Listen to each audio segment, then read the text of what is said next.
El llamado. Yo estaba esa mañana, por casualidad, en el sanatorio, y la mujer había sido internada en el 4 días antes, en pos de la catástrofe. Vale la pena, me dijo el médico a quien había ido a visitar, que oiga usted el relato del accidente. Verá un caso de obsesión y alucinación auditivas como pocas veces se presentan igual. La pobre mujer ha sufrido un fuerte shock con la muerte de su hija. Durante los 3 primeros días ha permanecido sin cerrar los ojos ni mover una pestaña, con una expresión de ansiedad indescriptible. No perderán ustedes el tiempo oyéndola. Y digo ustedes, porque estos dos señores que suben en este momento la escalera son delegados o cosa así de una sociedad espiritista. Sea lo que fuere, recuerde usted lo que le he dicho hace un instante respecto de la enferma. Estado de obsesión, idea fija y alucinación auditiva. Ya están aquí esos señores. Vamos andando. No es tarea difícil provocar en una pobre mujer, que al impulso de unas palabras de cariño resuelve por fin en mudo llanto la tremenda opresión que la angustia, las confidencias que van a desahogar su corazón. Cubriéndose el rostro con las manos. ¿Qué puedo decirles? Murmuro, que no haya ya contado a mi médico. Toda la historia es lo que deseamos oír, señora, solicito aquel. Entera, y con todos los detalles. Ah, los detalles, murmuró aún la enferma, retirando las manos del rostro, y mientras cabeceaba lentamente, sí, los detalles. Uno por uno los recuerdo. Y aunque debiera vivir 1000 años. Bruscamente llevóse de nuevo las manos a los ojos y las mantuvo allí, oprimidas con fuerza, como si tras ese velo tratara de concentrar y echar de una vez por todas el alucinante tumulto de sus recuerdos.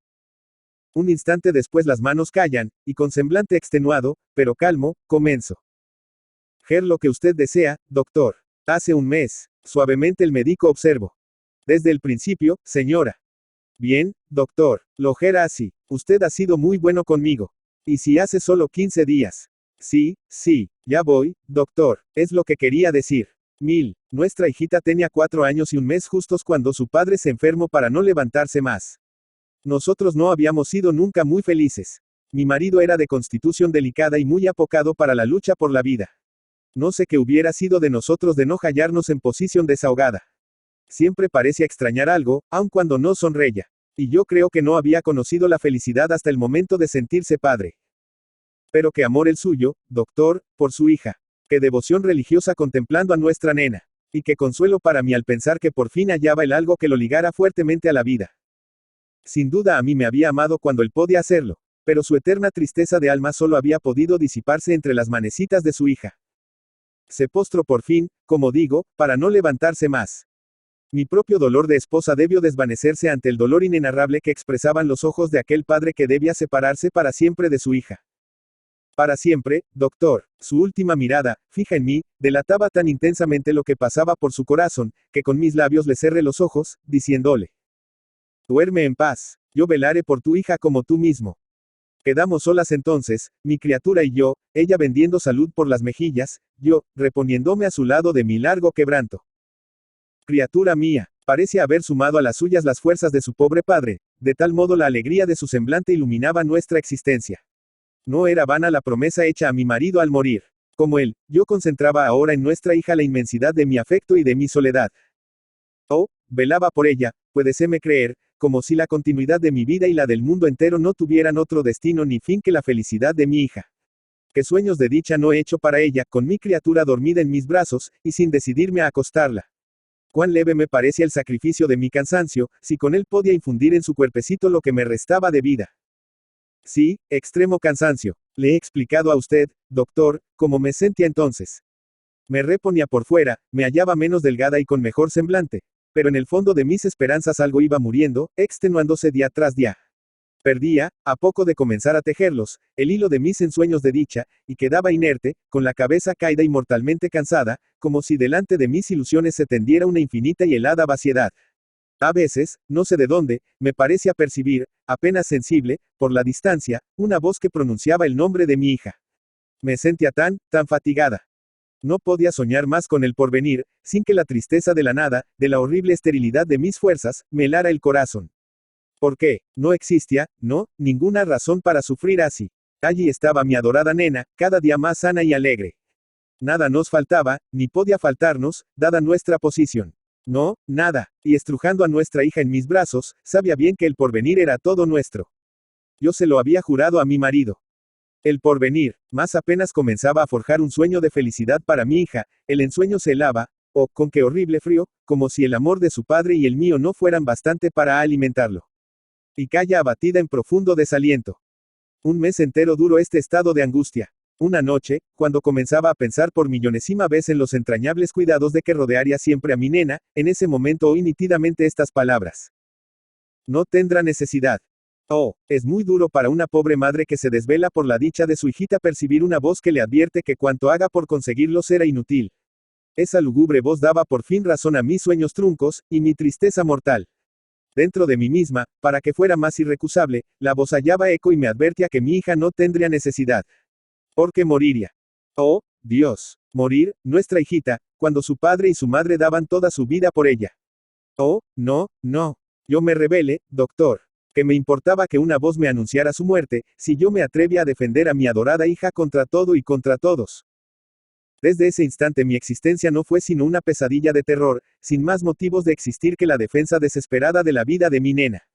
Yo te vigilaré, me gritaba a mí misma. Y en el preciso instante, desde la tenebrosa profundidad de nuestro destino, la voz acentuaba su advertencia, diciéndome. Es inútil cuanto hagas. Luego, mi hijita debía morir. Dios mío, clamaba yo rompiéndome en sollozos sobre el cuello de mi nena. Es posible que la voz que alcanza hasta el corazón de una madre para anunciarle la muerte de su hija, le niegue las fuerzas para evitarla. Es inútil cuanto hagas. Oh, no se ha inventado tormento mayor que el que yo sufría. Morir, ¿pero de qué? De enfermedad, de un accidente. De accidente. Tuve la seguridad de ello antes de oír las palabras. Morirá por accidente. Oh, abrevio, doctor, salíamos antes todas las tardes. Dejamos de salir, me cercioré 10 veces seguidas de la solidez de los muebles. Golpeé horas enteras las paredes. Hice sacar de casa todo lo que no ofrecía completa seguridad. En las piezas desmanteladas iba y venía de un lado para otro, con el corazón ahogado en presagios. Revisaba 1 y 100 veces lo que había examinado ya. Me sentía totalmente vacía de todo. Dentro de mí no había más que espanto y terror, a los que obedecían como automatas mis impulsos. Tenía a mi nena constantemente a mi lado, bajo la triple salvaguardia de mi corazón, de mis ojos y de mis manos. Minuto por minuto, sin embargo, se acercaba inexorablemente el instante de que, Dios mío, clamaba yo en mi angustia, de qué accidente debo precaverla, salvarla a pesar de todo. Mientras ahogaba hacia mi nena entre mis brazos, tuve súbitamente la horrible revelación, morirá por el fuego.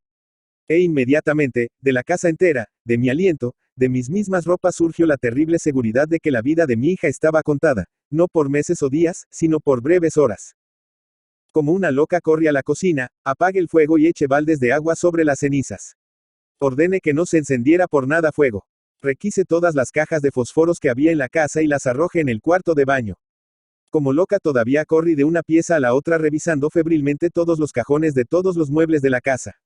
Cerré todas las puertas y ventanas, corrí otra vez a la cocina para ver si no se me había desobedecido, y nos refugiamos con mi hija en el escritorio de mi marido, que por ventura nunca había fumado. Fuego. Oh, no, allí estábamos seguras. Pero en vez de serenarme, mi angustia se tornaba lancinante a cada nuevo segundo. ¿Y si no había revisado bien? Si la cocinera había reservado una caja de fósforos. ¿Y si llegaba un proveedor a la cocina y encendía el cigarro? Ah, allí estaba el peligro. Era eso. Y arrojando con un grito a mi nena de las faldas, me precipité a las piezas de servicio. Y la cocinera apenas tuvo tiempo de responder con su alarido al mío. Una detonación había hecho retemblar la casa.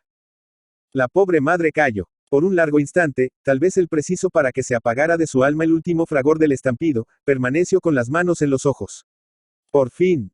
Sí, lo demás ya lo sabe usted, doctor. Yo también lo supe antes de ver a mi hija en el suelo muerta. Sí, durante mi breve ausencia había abierto los cajones del escritorio, y había tomado para jugar un revólver que yacía en el fondo, bien en el fondo de uno de ellos.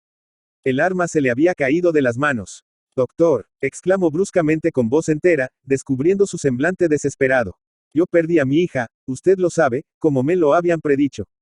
Con una frialdad y una crueldad de que solo Dios es testigo, se me advirtió que mi nena no tendría necesidad de mi cariño. Se me dijo que era inútil cuanto hiciera para evitar su muerte. Y se me aseguró por fin que moriría de accidente de fuego. De fuego, señor, porque no se me dijo claramente que debía morir por una bala o un tiro de revólver, que yo habría podido evitar. Porque se jugó al equivoco con el corazón de una madre y la vida de una inocente criatura. ¿Por qué se me dejó enloquecer tras los fósforos, sin advertirme que el peligro no estaba allí? ¿Cómo consintió Dios en que se hiciera con mi dolor un simple juego de palabras, para arrancarme así más horriblemente a mi hija? ¿Por qué? Y su voz se ahogó, como cortada por la violencia con que sus manos habían subido a crisparse sobre el rostro. Un largo, muy largo silencio sobrevino entonces. Uno de los visitantes lo rompió por fin. Usted nos ha dicho, señora, haber oído la voz que le iba augurando su terrible desgracia. Un hondo estremecimiento recorrió a la enferma, pero ésta no respondió. Usted ha manifestado también, prosiguió el visitante, haber percibido en varias ocasiones una voz sumamente lejana.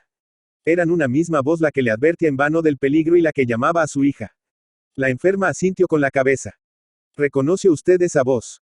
Y esta vez, volcándose por fin en un interminable sollozo sobre la almohada, la pobre madre respondió desde el fondo de su horror, sí. Era la de su padre. Horacio Quiroga. Horacio Silvestre Quiroga Forteza, Salto, Uruguay, 31 de diciembre de 1878, Buenos Aires, Argentina, 19 de febrero de 1937, fue un cuentista, dramaturgo y poeta uruguayo. Fue el maestro del cuento latinoamericano, de prosa vivida, naturalista y modernista. Sus relatos, que a menudo retratan a la naturaleza bajo rasgos temibles y horrorosos, y como enemiga del ser humano, le valieron ser comparado con el estadounidense Edgar Allan Poe. La vida de Quiroga, marcada por la tragedia, los accidentes y los suicidios, culminó por decisión propia, cuando bebió un vaso de cianuro en el Hospital de Clínicas de la ciudad de Buenos Aires a los 58 años de edad, tras enterarse de que padecía cáncer de próstata. Seguidor de la escuela modernista fundada por Rubén Darío y obsesivo lector de Edgar Allan Poe y Guy de Maupassant, Quiroga se sintió atraído por temas que abarcaban los aspectos más extraños de la naturaleza, a menudo teñidos de horror, enfermedad y sufrimiento para los seres humanos. Muchos de sus relatos pertenecen a esta corriente, cuya obra más emblemática es la colección Cuentos de amor, de locura y de muerte. Por otra parte, se percibe en Quiroga la influencia del británico Sir Rudyard Kipling, Libro de las Tierras Vírgenes, que cristalizaría en su propio Cuentos de la Selva, delicioso ejercicio de fantasía dividido en varios relatos protagonizados por animales. Su Decálogo del Perfecto Cuentista, dedicado a los escritores noveles, establece ciertas contradicciones con su propia obra. Mientras que el Decálogo pregona un estilo económico y preciso, empleando pocos adjetivos, redacción natural y llana y claridad en la expresión, en muchas de sus relatos Quiroga no sigue sus propios preceptos, utilizando un lenguaje recargado, con abundantes adjetivos y un vocabulario por momentos ostentoso. Al desarrollarse aún más su particular estilo, Quiroga evolucionó hacia el retrato realista, casi siempre angustioso y desesperado, de la salvaje naturaleza que le rodeaba en Misiones. La jungla, el río, la fauna, el clima y el terreno forman el andamiaje y el decorado en que sus personajes se mueven, padecen y a menudo mueren. Especialmente en sus relatos, Quiroga describe con arte y humanismo la tragedia que persigue a los miserables obreros rurales de la región, los peligros y padecimientos a que se ven expuestos y el modo en que se perpetúa este dolor existencial a las generaciones siguientes. Trató, además, muchos temas considerados tabú en la sociedad de principios del siglo XX, revelándose como un escritor arriesgado, desconocedor del miedo y avanzado en sus ideas y tratamientos. Estas particularidades siguen siendo evidentes al leer sus textos hoy en día. Algunos estudiosos de la obra de Quiroga opinan que la fascinación con la muerte, los accidentes y la enfermedad que lo relaciona con Edgar Allan Poe y Baudelaire, se debe a la vida increíblemente trágica que le tocó en suerte. Sea esto cierto o no, en verdad Horacio Quiroga ha dejado para la posteridad algunas de las piezas más terribles, brillantes y trascendentales de la literatura hispanoamericana del siglo XX. Información extraída de la Wikipedia.